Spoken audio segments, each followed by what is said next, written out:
जय श्री कृष्ण दोस्तों। 10 कहानियों का संग्रह दस्तक में मेरी दूसरी कहानी का शीर्षक है कलह। तो चलिए शुरू करते हैं हम आज की कहानी। वैदेही और नमन ने बड़े प्यार से अपने घर का नाम शांति सदन रखा था, पर अब कुछ महीनों से घर के भीतर से आ रही आवाजों से लग रहा था कि शांति सदन में जैसे अशांति का माहौल चल रहा हो।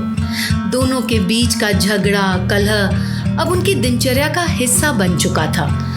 उस दिन भी कुछ ऐसा ही हुआ। नमन ने बिफरते हुए कहा, तुम्हारी माँ ने तुम्हें कुछ सिखाया है कि नहीं? कुछ संस्कार दिए भी हैं? यह सुनकर वैदेही आग बबूला हो गई। मेरी माँ ने और खुद की माँ ने क्या सिखाया है? देखो वैदेही, मेरी माँ को बीच में मत लाओ। चिल्लाओ मत नमन, गला फाड़कर चिल्लाने से कमजोरियों को छिपाया नहीं जा सकता। अगर आप में जरा से भी संस्कार होते ना तो इस तरह से दहाड़ने की आवश्यकता नहीं पड़ती। बात बात पर मुझे जलील करना। ना बड़ों का लिहाज ना छोटों का, जब जो चाहा जिसे चाहा बोल दिया। गालियां तो मुंह से ऐसे निकलती हैं जैसे संस्कृत के श्लोक सुनाए जा रहे हों। और इसके बाद भी आप इस संस्कार की बात कर रहे हो।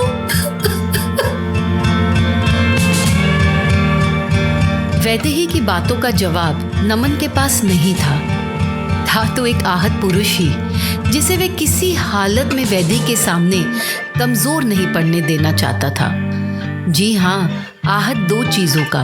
एक तो अपनी पीने की आदत के कारण उसे अपनी नौकरी से हाथ धोना पड़ा, और दूसरा उसके अभिमान पर जो वैदेही उसे पहुंचा रही थी ट्यूशन और घर का खर्चा चलाकर। बस क्या बोले, इसी आक्रोश में नमन ने घर का सामान यहाँ वहाँ फेंकना शुरू कर दिया, और वैदेही अपनी गृहस्थी की बर्बादी देख अपमान और मजबूरी का घूंट पी रही थी। उससे चिपकी उसकी 2 साल की बेटी श्रेया सहमी हुई अपनी मम्मी को कस के पकड़ी हुई बस अपने पिता का क्रोध देख रही थी। अपने को पता नहीं क्या समझती है, बहुत अभिमान है ना तुझे अपने पर। ठीक है, अकेले रह, मैं ही घर छोड़ देता हूँ। गुस्से में बड़बड़ाता हुआ नमन घर से बाहर चला गया, लेकिन उसके इस बड़बड़ाहट वाले शब्द वैदेही को जैसे हिला से गए। वो वही दीवार के सारे दम सी बैठ गई। उसकी आंखों के आंसू इस आए हुए तूफान को देख सूख गए। वह समझ नहीं पा रही थी कि कैसे वह इससे सामना करने के लिए खुद को तैयार करे। बिखरा हुआ घर, ऊपर से नमन का धमकी के साथ घर से बाहर जाना वैदेही के लिए एक भयावह सपने से कम नहीं था। वो समझ नहीं पा रही थी कि अब वो क्या करे, कहाँ जाए। ससुराल वाले तो सुनते ही उसे ही दोष देंगे। आखिर बेटा तो गलत हो ही नहीं सकता। अब ऐसी स्थिति में वो ससुराल से क्या उम्मीद करती कि वह उसका साथ देंगे। रही बात मायके की, तो वहां पर भी अपनी विधवा मां पर बोझ नहीं बनना चाह रही थी। भयभीत श्रेया जमीन पर ही सो गई। उसे सोता देख वैदेही ने उसे गोद में उठा लिया और फफक पड़ी अपने बेसहारापन पर। रात का 1 बज चुका था, पर नमन का अभी तक कोई पता नहीं था। कहीं नमन कुछ कर ना ले, ये सोचकर वह और घबरा सी गई। इस पूरी दुनिया में उसे अपना कोई नजर नहीं आ रहा था। माथे पर पसीना, आंखों से फैला काजल, बिखरे बाल, फर्श पर गिरा दुपट्टा, सब उसकी मनोस्थिति बयां कर रहे थे। श्रेया को बिस्तर पर सुलाकर उसका एक बार तो मन किया कि बेटी समेत ही आत्महत्या कर ले। आखिर इस बोझनुमा जिंदगी जीने का मतलब ही क्या है? लेकिन इस ख्याल को उसने तुरंत अपने मन से निकाल दिया। इस रात का, इस कलह का कहीं तो अंत होगा। ये सोच आंसू पोंछते हुए इसने अपनी अलमारी खोली। लॉकर में उसके कुछ जेवर पड़े थे जो लगभग 5-6 लाख के होंगे, और नकदी के नाम पर मात्र 20,000 रुपए। इतनी कम धनराशि में वो क्या करेगी? और फिर लोग, परिवार वाले क्या बोलेंगे? यही सोच वैदेही एक बार रुक गई, और जहां से चली थी फिर वहीं आकर खड़ी हो गई। घड़ी में रात 3 बज चुके थे। नींद आंखों से कोसों दूर थी। तभी उसे कुछ आवाज सी आई। बेजान पैरों को घसीटते हुए दरवाजे की तरफ जैसे ही बढ़ी तो देखा नमन लड़खड़ाता हुआ शराब के नशे में घर के अंदर आया और धम से वैसे ही सोफे पर गिर गया। नमन की ये हालत देखकर वैदेही फूट फूट कर रोने लगी। इस अमावस का, इस कलह का क्या अंत होगा, यही सोच सुन सी वहीं पर ढेर हो गई। तो दोस्तों, अब आप ही बताएं, वैदेही स्थिति में करे तो क्या करे।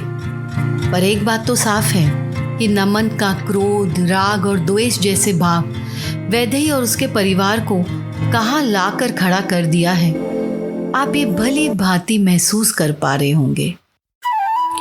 गीता में भी श्री कृष्ण ने अध्याय 3 श्लोक 37 और श्लोक 40 में बताया है, काम एष क्रोध एष रजोगुण समुद्भवः महाशनो महापाप्मा विद्धयेन्मिहि वैरिणम् इंद्रियाणि मनोबुद्धिरस्य अधिष्ठानमुच्यते एतैर्विमोहयत् येष ज्ञानमावृत्य देहिनम्।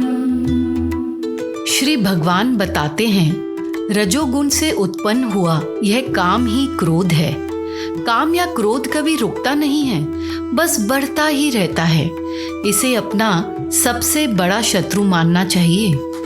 श्री कृष्ण फिर बताते हैं कि इंद्रियां, मन और बुद्धि ये सब इसके वासस्थान कहे जाते हैं। यह काम इन मन, बुद्धि और इंद्रियों के द्वारा ही ज्ञान को ढक कर जीवात्मा को मोहित करता है। कई बार कुछ अच्छा देख मन में लालच आता है, काम पूरा ना होने पर बहुत क्रोध आता है। इस तरह से ये सारी कमियां हमारे दिल दिमाग पर कब्जा करना शुरू कर देती हैं और हम हमेशा इनके वश में रह जाते हैं। और इन विकारों को दूर करने के लिए श्री कृष्ण अध्याय 3 श्लोक 41 में बताते हैं, तस्मात् त्वमिन्द्रियाणि आदौ नियम्य भरतर्षभ पाप्मानं प्रजह्येनं ज्ञान विज्ञान नाशनम। कृष्ण अर्जुन को सलाह देते हैं कि हे अर्जुन, तू पहले इंद्रियों को वश में करके, उनको संयमित करके इस ज्ञान और विज्ञान का नाश करने वाले महान पापी काम को अवश्य ही बलपूर्वक मार डाल। ठीक ही तो है दोस्तों, ये काम और क्रोध ही तो हैं जो हमारे अंदर मौजूद ज्ञान को खत्म कर उसमें शंका भरते हैं। कितनी बार हमें हमारे रास्ते से भटकाते हैं। स्वयं विचार करिए।